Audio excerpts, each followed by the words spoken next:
you're known as a tough negotiator and deal maker.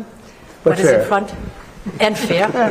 And what is in front of That's us? less important. Le bras de fer aura duré 6 mois. Donald Trump est enfin parvenu à imposer ses droits de douane dans un accord avec l'Europe dimanche 27 juillet.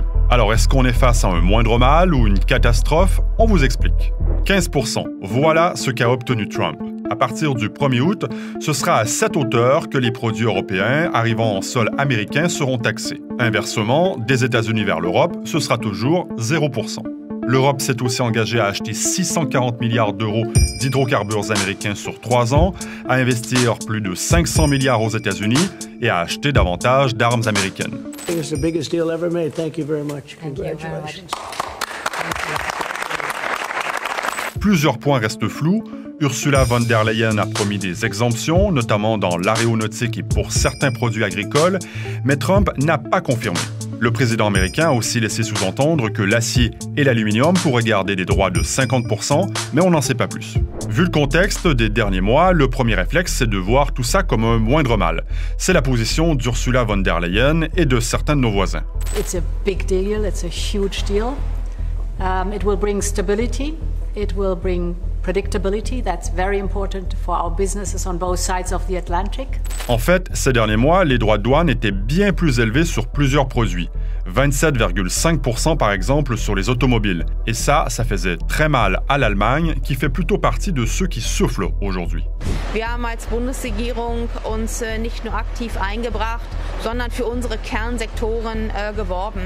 Für die Automobilindustrie, für Pharma, für Maschinen- und Anlagenbau. Mais en France, cet accord est accueilli beaucoup plus froidement.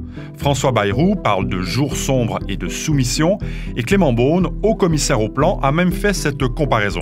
Maintenant, il faut que l'Europe accélère, se bouge, parce qu'on ne peut pas être les Teletubbies du commerce international. Les Teletubbies du commerce international. En fait, il faut regarder d'où on part.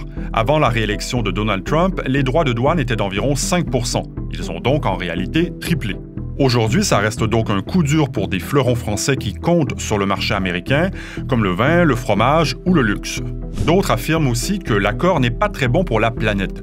Certes, acheter des hydrocarbures outre-Atlantique permet de réduire notre dépendance à la Russie, mais les États-Unis sont aussi le premier producteur mondial de gaz de schiste, dont l'extraction est désastreuse pour l'environnement et par ailleurs interdite en France. Enfin, il y a une conséquence plus sournoise, c'est l'affaiblissement de l'Europe. Cet accord sonne quand même un peu comme une victoire des méthodes du président américain. Faire accepter peu à peu ses idées par la force et les menaces. Tout cela en seulement 6 mois, et ce n'est que le début de son mandat. Quelle sera alors la prochaine pilule à avaler?